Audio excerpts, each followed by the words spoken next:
Est-ce que vous vous demandez si votre partenaire est narcissique ou simplement évitant? C'est pas facile de faire la différence car certains comportements se ressemblent. Alors attention, c'est pas parce que quelqu'un prend ses distances ou pense à lui de temps en temps qu'il est forcément toxique. On va voir comment repérer les vraies différences et puis surtout comment savoir si votre relation vous fait du bien. Parce que finalement, c'est ça qui est important. Allez, vous êtes prêts à ouvrir les yeux sur votre histoire? C'est parti. Donc, le partenaire narcissique, il cherche à contrôler, à dominer et à manipuler dans une relation. Donc il agit consciemment et de manière stratégique pour obtenir le pouvoir, l'attention et l'admiration de l'autre. Ce qui est très frappant et curieux chez lui, c'est qu'il est totalement séduisant, intelligent, drôle en public et dévalorisant et cruel en privé. Il utilise une technique qui s'appelle le love bombing, c'est-à-dire qu'au début de la relation, il va vous couvrir de cadeaux excessifs, de déclarations d'amour, de projets incroyables qui vont bien sûr ne pas avoir lieu ou s'éteindre au fil de la relation. Alors, il évoque souvent ses ex, ses anciennes aventures ou alors des personnes qu'il connaîtrait et qui l'admirent profondément. On ne sait d'ailleurs jamais si c'est réel ou fantasmé. Il manque, d'empathie et il détourne les conversations vers lui-même. C'est lui le centre d'intérêt. Il refuse de s'excuser et de toutes les façons, il ne pourra pas, en fait, faire face à une communication, sincère et ouverte. Il préférera, partir et la fuite. Il peut se montrer jaloux, possessif, tout en ayant lui-même des comportements, pas vraiment honnêtes, c'est-à-dire qu'il peut tout à fait avoir des aventures ou des infidélités, s'il est en couple. Et puis, il parvient à isoler progressivement son partenaire ou sa partenaire, en utilisant la culpabilité comme arme. C'est toujours très coupable dans ce type de relation.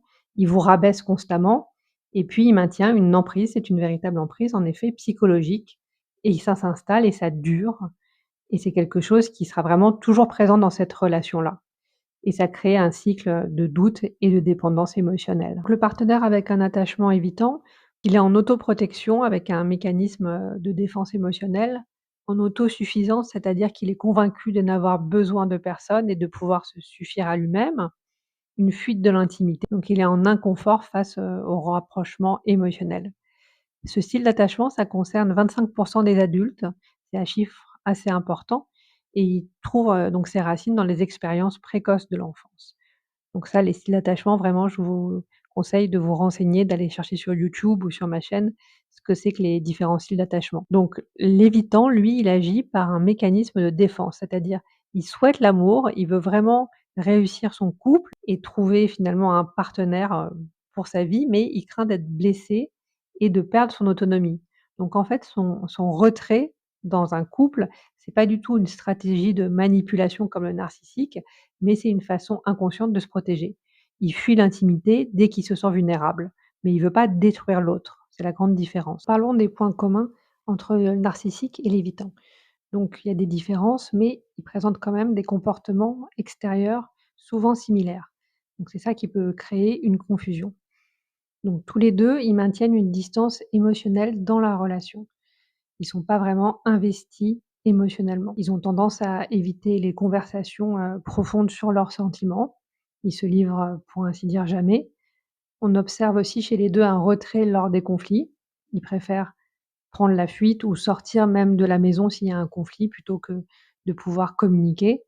Ils peuvent se montrer froids et distants aussi dans les moments d'intimité, sans comprendre, qu'il puisse y avoir aussi d'ailleurs des petites remarques blessantes et ça, c'est incompréhensible pour l'autre partenaire. Ensuite, c'est vrai que le partenaire qui est là et qui essaie de comprendre cette relation, ressent souvent un sentiment d'insécurité. C'est-à-dire qu'il est pas écouté, on valide pas ses besoins, on valide pas ses émotions et donc il y a un manque de connexion. Donc toutes ces similitudes comportementales, elles cachent, des motivations différentes. C'est-à-dire que chez le narcissique, c'est une manipulation et chez l'évitant, pardon, c'est une protection en fait, les signes distinctifs chez le narcissique, il y a un charme initial qui est excessif, qui est too much. Il y a une séduction, intense suivie d'un désintérêt brutal, un besoin de contrôle aussi avec dominer et puis de manipuler, la dévalorisation, c'est-à-dire des critiques régulières, ça peut être même plusieurs fois par jour et puis une diminution de l'autre.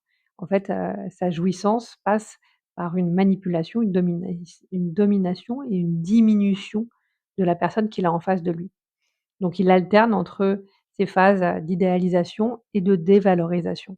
Et c'est un besoin de contrôle qui est total. Les signes distinctifs chez l'évitant, c'est une distance émotionnelle, un recul, constant qui s'intensifie lors des rapprochements. Il y a une fuite aussi face aux conflits, avec un évitement des discussions difficiles ou émotionnellement trop fortes. Et puis le secret émotionnel, c'est-à-dire qu'il a des difficultés à partager, ses sentiments profonds et ses émotions profondes.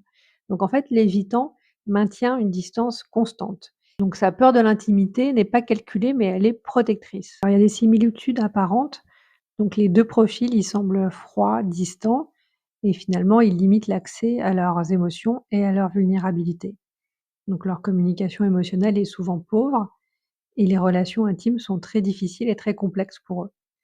Les différences fondamentales qu'on peut retrouver, c'est que le narcissique, il cherche l'admiration, alors que l'évitant, il redoute la dépendance émotionnelle. Le narcissique manipule activement et consciemment, alors que l'évitant, c'est une protection et il se protège passivement. Une question que j'entends beaucoup chez les personnes que je reçois au cabinet, c'est: «Faut-il rester ou partir?»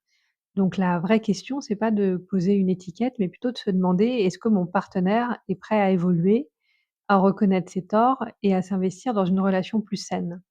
Est-ce qu'il respecte mes limites, mes besoins et mes émotions? Y a-t-il un dialogue, du respect, de la bienveillance?»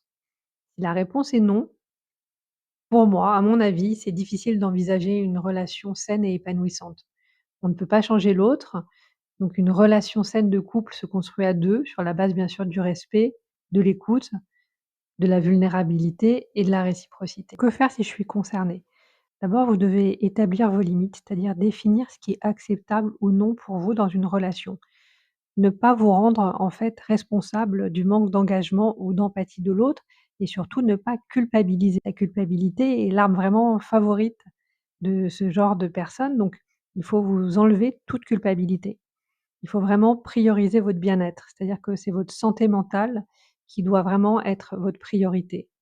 Votre sécurité émotionnelle et aussi votre sécurité physique, bien sûr.